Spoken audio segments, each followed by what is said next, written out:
지난해 영혼까지 끌어모아 집을 산 2030 연끌족들에게 올겨울은 유난히 혹독할 전망입니다. 금리 인상의 직격탄에 이자 부담을 감당하기 어려운 상황이 이어지고 있어서입니다. 패닉바잉으로 내 집 마련에 성공했지만 이제 눈물을 머금고 패닉셀링에 나서는 젊은 층도 많다는데요. 그 대표적인 지역으로 노도강이 꼽힙니다. 이대 지역은 이미 대장주를 중심으로 아파트 가격이 가파르게 떨어지고 있습니다.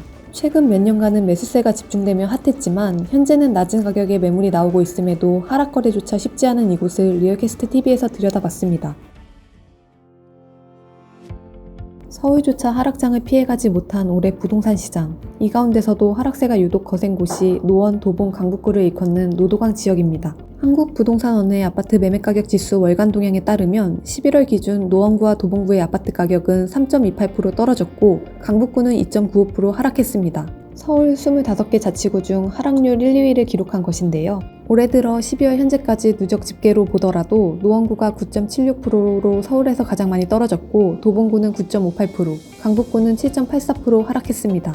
서울 평균이 5.85% 내린 것과 비교하면 큰 폭의 하락인 셈입니다. 일선에서도 지난해 고점보다 20%가량 떨어진 거래가 이어지고 있습니다. 먼저 하락률이 컸던 노원구에서 대장주로 꼽히는 상계동 포레나 노원 전용 5구 제곱미터는 지난해 거래됐던 10억 원보다 무려 2억 3천만 원이 떨어진 7억 7천만 원에 최근 거래됐습니다. 상계 주공 7단지 전용 4구 제곱미터의 경우 지난해 6월 8억 원에서 올해 11월에는 6억 1천만 원으로 1억 9천만 원 하락한 것으로 조사됐습니다. 도봉구의 대장주인 창동 동아청솔 전용 5구 제곱미터는 지난 11월 5억 6천5백만 원에 거래됐습니다. 이는 지난해 최고가인 8억 8천7백만 원보다 3억 원가량 하락한 수치입니다. 강북구에서는 미아동 SK 북한산시티 전용 84제곱미터가 지난해 8월 8억 3천만 원에 실거래됐으나 올해 11월에는 6억 9천7백오십만 원으로 1억 3천만 원 이상 떨어졌습니다.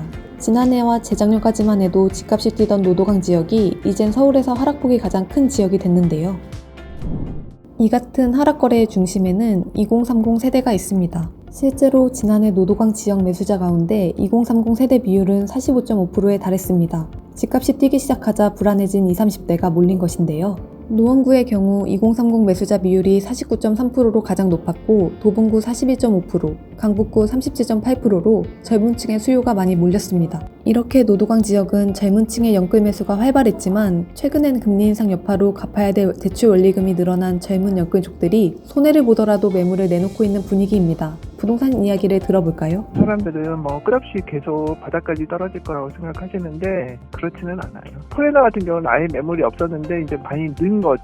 매물이 한두 개밖에 없었는데 그나마 이제 늘은 거지 늘어서 이 정도 떨어진 거예요. 다만 시세 대비 하락한 가격의 물건이 나와도 매수자와 매도자 간 가격 차이가 커서 거래가 안 되고 있다는 게 공인중개업소들의 설명입니다. 금매 기준하고 지금 나와 있는 다른 물건하고 가격 차이가 너무 많이 나가지고 물건은 제법 있죠. 근데 이제 살려는 금액하고 파시려는 금액하고 괴리감이 너무 커요. 안 되고 있죠. 지금 이 가격대는 살려는 사람이 전혀 없으니까요. 조정된 가격의 물건들이 나와야지 거래가 될까 말까 한 상황이라고 보시면 될 것 같아요. 금매가 늘어나도 이를 지지해줄 수요가 한정돼 있고 따라서 가파른 가격 하락세가 불가피하다는 것인데요. 거래가 돼도 실제 체결가는 더 내려갈 수 있다는 전망도 나오고 있습니다.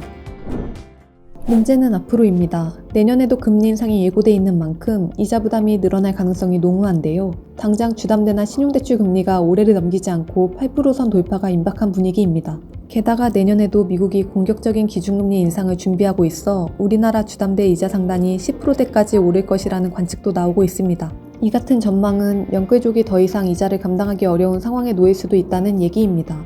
그래서 내년에 금리가 한 차례 더 오르게 될 경우 이자 부담을 버티지 못하고 패닉셀링이 대거 나타날 수 있다는 우려도 제기되는데요. 이에 대해 전문가들은 거래가 안 되고 있는 만큼 일단은 버티라고 말합니다. 집값 경착륙의 위기 상황이고 부동산을 갈아타기도 힘든 만큼 연끌족들이 버틸 수 있으면 최대한 버텨보라는 게 전문가들의 조언입니다. 이에 업계에선 2030 젊은 연끌족들이 집값 하락의 최대 희생자가 되지 않도록 DSLR 규제 완화 등 대책 마련이 필요하다는 의견이 나오는데요. 사실 현재 15억 원 초과 주택에 대한 대출 허용 등은 거래 절벽을 해소하는 데는 역부족이고 정부가 내놓은 다른 규제 완화 장치들도 부동산 시장에 큰 영향을 주지 못하고 있습니다. 따라서 최소 내년까지는 국내 주택시장이 금리의 영향을 크게 받을 것으로 보이는 만큼 DSLR을 풀고 부동산 규제 지역 추가 해제 및 거래세 완화 등 추가 조치가 필요할 것으로 보입니다. 과거 내 집 마련을 위해 패닉바잉에 나섰던 영끌족들에게 혹독한 겨울이 예상되는 가운데 향후 이들이 어떤 움직임을 보일지 부동산 시장의 향배가 어디를 향할지 지켜봐야겠습니다.